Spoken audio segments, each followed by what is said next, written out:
بقالي كذا سنه بقول ان مجال الموبايلات ده بقى ممل وما فيهوش اي حاجه جديده، نفس المعالج بس زودنا الاداء شويه، نفس الكاميرا بس زودنا الميجا بيكسلز شويه. وطبعا زي ما احنا عارفين الترند اللي شغال دلوقتي ان الاي اي في كل حته. بس بعد ما شفت مؤتمر سامسونج للاعلان عن سلسله الاس 26 خلينا اقول اخيرا بقى حاجه جديده تبهر الواحد كده. انا مش جاي اكلمك عن شويه ارقام كده وخلاص، انا جاي اكلمك عن موبايل شاشته بتختفي لو حد بص فيها من جنبك، ومساعد اي اي بيخش كده على جروب العيله يشوف انت عايز منه ايه ويكلمك يقول لك انا خلصت كل حاجه، وكاميرا فيها نايت مود في الفيديو، وتكنولوجي تثبيت بصري جديده لو شقلبت فيها الموبايل الكادر بيفضل زي ما هو. فهل الجالاكسي اس 26 الترا هو الموبايل اللي رجع الابتكار من جديد، ولا ده مجرد الترند بتاع الاي اي وشويه خصائص كده بتتحط في الموبايل ومحدش بيستخدمها؟ فاستعد بقى عشان اللي هتعرفه دلوقتي ممكن يرجع شغفك للموبايلات تاني. انا احمد عبد العزيز ودي الاندرويد، يلا بينا نبدا. مؤتمر سامسونج السنه دي بدأ باكتر كلمه ترندنج في العالم دلوقتي، اي اي اي اي اي اي. تقول لهم طب والكاميرات يقول لك اي اي، طب والاداء اي اي، كل ما تيجي تقول لهم على حاجه يقول لك اي اي. فضلوا طول المؤتمر ما بين كل حاجه وحاجه لازم يذكروا سيره الاي اي. هم بيقولوا المره دي ان هو مش مجرد اي اي عادي، لا ده اسمه اي اي ايجنت او المساعد بتاعك او حاجه كده زي السكرتيره. يعني على سبيل المثال لو حد بيتصل بيك من رقم غريب ممكن مع خاصيه الكول سكريننج الموبايل يرد هو ويسال اللي بيتصل ده انت مين يا عم وعايز ايه بالظبط، وبعدين يجيب لك الملخص وتشوف انت بقى عايز ترد ولا لا. يعني ممكن تلاقي مثلا بتاع الدليفري بيسال على العنوان، او تلاقي حاجه مش مهمه فتقول لا مش هترد وهو هيكمل بقى المكالمه ويقول لك عمل ايه. نيجي بقى الخاصيه تانية ودي الاصيع بقى، ودي الخاصيه بقى اللي حلت مشكله لم اوردر الفطار في الشغل على الصبح كده، محدش بيبقى فايق خالص ولا حد عايز يلم الاوردر، هو بقى يا سيدي اللي هيلم الاوردر مكانك. والمثال اللي جربته سامسونج في المؤتمر انهم قالوا للاي اي يخش على جروب العيله ويشوف كل واحد طلب ايه، وكمان يخش يعمل الاوردر من على الابلكيشن الطلبات، واول ما يخلص بينبهك عشان تخش تاكد على الطلبات وتطلب على طول. وده اللي فعلا الموبايل عمله، دخل الجروب شاف كل واحد عايز ايه، عمل الاوردر يا باشا وقال لك يلا نفذ انت بس. وهو بيعمل كل ده وانت ممكن تبقى سايب الموبايل او حتى بتستخدمه بس سايبه في الخلفيه، هو بقى بيعمل كل حاجه. والله انا ما بقتش عارف احنا اللي بنستخدم الموبايل اكتر ولا الاي اي هو اللي بيستخدمه اكتر. امال لو عرفتوا بقى حوار الشاشه السحريه. خلونا نكمل. طبعا شايف كل حاجات الاي اي دي، فعشان كل ده يحصل لازم الموبايل يبقى الاداء بتاعه قوي جدا، وعشان كده طبعا في الشريحه اللي متعودين عليها اللي هي بتبقى مسؤوله عن اداء الاي اي كله اللي هي الان بي يو، ودي دايما بتبقى مسؤوله عن كل مهام الذكاء الاصطناعي بره بقى عن اداء البروسيسور خالص، واللي زادت السنه دي بنسبه 39% عن الجيل اللي فات. فالسنه دي سامسونج حاطط السناب دراجون 8 إليت جين 5، والارقام كده سريعا مقارنه بالسنه اللي فاتت السي بي يو زادت ادائها 19%، اما بقى الجرافيكس بتاعت الجيمرز والحاجات التقيله زادت بنسبه 24%. وطبعا زي ما احنا كلنا عارفين كل ما الاداء زاد الحراره اللي بتطلعها الشيبسيت تبقى ازيد، فسامسونج عشان تحل بقى الموضوع ده حاطط اكبر غرفه تبريد حطيتها في اي موبايل قبل كده اللي اسمها الفيبر تشامبر زي ما احنا عارفين. يعني العب ببجي كول اوف ديوتي، العب بقى اللي انت عايز تلعبه والموبايل هيفضل زي الفل في ايدك. طب يا ترى مع كل ده البطاريه هتستحمل؟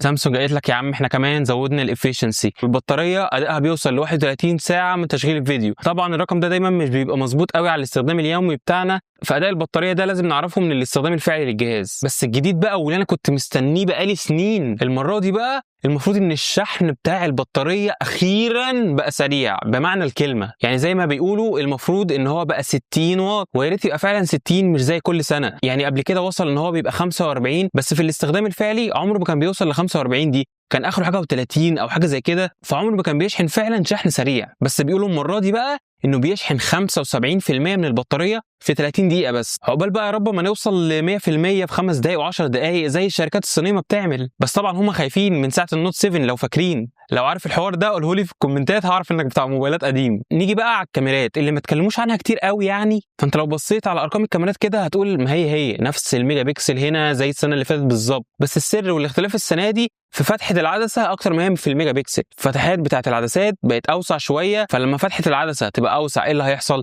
الضوء هيخش لها اكتر فيبقى في اداء احسن في الاضاءه المنخفضه. بس ده بقى مش اللي ركزوا عليه في الكاميرات، اللي ركزوا عليه هي الحاجات اللي ممكن تبهرك شويه، حاجه مثلا زي النايت مود، بس مش زي ما احنا متعودين عليه. النايت مود دايما كان بيبقى في الصور، بس المره دي نايت مود في الفيديو يا جماعه، اللي بيحافظ على التفاصيل في الفيديو وفي الاماكن الضلمه، وكمان بيقلل النويز وبيعلي الاضاءه في الحتت المظلمه. بس تاني ميزه بقى في الكاميرا، ودي تقريبا تاني اجمد ميزه في المؤتمر كله وفي الموبايل، ميزه اسمها الهوريزونتال لوك، ودي ليها علاقه بالتثبيت البصري بتاع الكاميرا. في العادي كان عندنا خاصيه الاستدي كام اللي انت بتشغلها وانت بتصور بتقلل لك الجوده شويه او بتعمل كروب في الشاشه بس الفيديو ما بيتهزش حتى لو مشيت جريت هزيت ايدك شويه. ضافوا عليها بقى الميزه الجديده دي ان هي بتشوف خط الافق، يعني مثلا خط العرض كده لو انت بتصور ومهما بقى هزيت الموبايل شقلبت الموبايل عملت اي حركه الموبايل دايما بيحاول انه يخلي لك الصوره ثابته تماما. الموضوع بجد غريب، انا اول مره اشوف كده. نخش بقى على الحاجه اللي بعدها ودي حاجه ليها علاقه برضو بالاي اي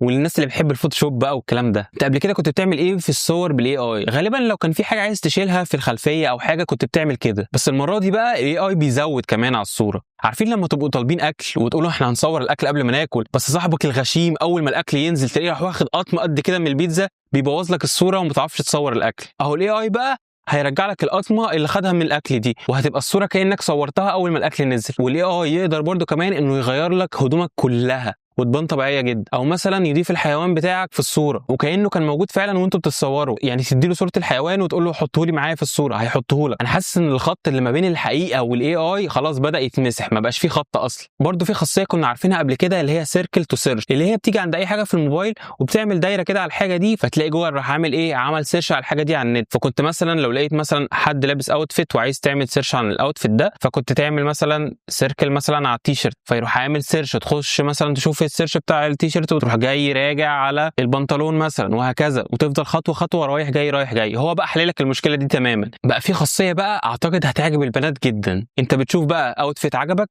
تروح عامل سيركل عليه وتقول له فايند ذا لوك، او اللي هو بمعنى شوف لي بقى الاوتفيت ده كله اجيب كل حاجه منين. يروح مقسم لك الاوتفيت حاجه حاجه، سويت شيرت بقى بنطلون جزمه شنطه ساعه، بيقول لك كل حاجه موجوده فين والحاجات اللي شبهها منين وتقدر تجيبها بكام وكل حاجه. بس يعني مفيش ستوكينج احلى من كده. فتقدر تعرف سعر الساعه التي يرتديها كريستيانو رونالدو كده على طول في ثانيه. وصلنا بقى للحاجه اللي فعلا بجد ابهرتني، خليتني اقول يا جماعه اخيرا اختراع والله يعجب الواحد كده، رجعت شغفي للموبايلات والله العظيم. ايه بقى الاختراع ده يا سيدي؟ الاختراع هو اول شاشه برايفسي في العالم. انسى بقى السكرين البرايفسي اللي كنت بتلزقها على شاشه الموبايل دي اللي كانت بتضلم الشاشه تماما وتخلي الالوان زي الزفت وحاجه صعبه. بص يا باشا بقى الموضوع شغال هنا ازاي. الشاشه ذات نفسها هي اللي فيها برايفسي. ازاي بقى؟ احنا في العادي الشاشه دي مكونه من بيكسلز، بس في الموبايل ده في نوعين من البيكسلز. النوع الاولاني اللي هو اسمه الوايد ده اللي موجود في كل الموبايلات، ان البيكسلز ذات نفسها بتطلع النور في كل حته في كل الاتجاهات. بس النوع الجديد من البيكسلز اللي هم مستخدمينه وسط البيكسلز العاديه دي اسمه النارو بيكسلز، اللي هي بتطلع الاضاءه في خط مستقيم. يعني انت ماسك الموبايل كده هي بتطلع النور في خط مستقيم في وشك كده على طول. فانت لما بتشغل البرايفسي مود البيكسلز العاديه بتطفي وبيكسلز النارو الجديده هي الوحيده اللي بتبقى شغاله، فيبقى النور طالع في وشك انت بس ومش جاي ولا يمينك ولا شمالك، فما فيش حد غيرك بيشوفها. اللي جنبك يمين وشمال بيشوفوا الشاشه مظلمه تماما كانك بتلعب في موبايل مطفي. والاجمد بقى من كده انك ممكن تعمل ايه؟ تخلي البرايفسي سكرين دي تشتغل على تطبيقات معينه بس، يعني مش على الموبايل على طول ما انت مستخدمه، هي بتفتح وتقفل على حسب انت بتستخدم ايه. يعني انت مثلا ممكن تخليها شغاله لما تفتح الابلكيشن بتاع البنك او مثلا الصور وباقي الحاجات زي الالعاب الافلام اليوتيوب، الموبايل يبقى شغال عادي. ودي حلت مشكله السكرينه بتاعت قبل كده، اللي لو انت مثلا بتتفرج على حاجه وعايز توري حد معاك كان الموضوع بيبقى صعب، يا انت تشوف يا هو يشوف. لكن دلوقتي عادي جدا تتفرجوا على اي حاجه مع بعض انتوا عايزين تشوفوها. والاجمد بقى يا جماعه انك ممكن تخلي البرايفسي دي على حته من السكرين، يعني مثلا تبقى على النوتيفيكيشنز بس اللي بتجيلك وباقي الشاشه تمام، او مثلا وانت بتكتب باسورد تبقى على الحته بتاعت الباسورد بس وباقي السكرين متشاف عادي. بصراحه انا شايفها حاجه مبهره جدا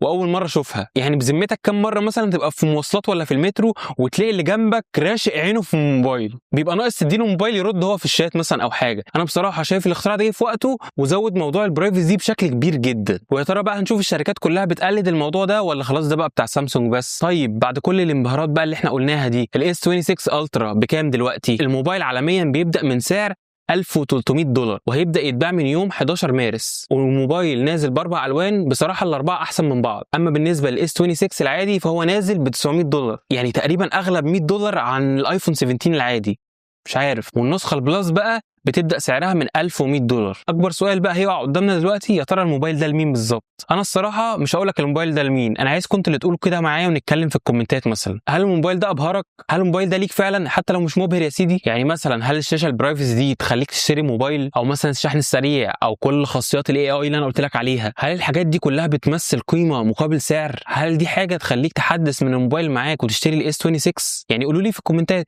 قبل ما نختم كده عايز اقول لك على حاجه برضو اعلنوا عنها في المؤتمر، اعلنوا عن سلسله الجالاكسي باز الجديده. النسخه الفور العاديه ب 180$، اما البرو ب 250$. ولو عايزين فيديو مخصوص عن السماعات قولوا لي في الكومنتات. انا بقى هقول لك رايي بصراحه في كام حاجه كده عن الموبايل. انا مش عاجبني ان هم قايلين عليه اي اي ايجنت، لان حاجات السوفت وير والاي اي دي بحس ان ممكن يبقى في ناس بتتفوق عليهم، زي مثلا جوجل اللي هي معظم شغلها بيبقى على السوفت وير والاي اي بس. فممكن بسهوله جدا شركه زي جوجل في سلسله البيكسل الجديده تتفوق عليهم جدا. فكنا ممكن نخلي التركيز على الحاجات التانيه اللي صراحه ابهرتني، زي مثلا موضوع الشاشه او حتى موضوع التقنيات بتاعه الكاميرا دي كانت جامده جدا. انا بصراحه مستني رايكم في الكومنتات عن كل ده، وهل يا ترى انبهرتوا زيي باي حاجه ولا انا بس اللي كده؟ ولو وصلت لهنا في الفيديو فشكرا جدا ليك، وما تنساش تعمل اللايك بقى والشير والسبسكرايب والكلام الحلو ده لو بتحب الموبايلات والتكنولوجيا والكلام ده، عشان هتلاقي من ده كتير الصراحه. وفعل زر الجرس يا اخي زي ما قلت لكم. انا احمد عبد العزيز ودي الاندرويد.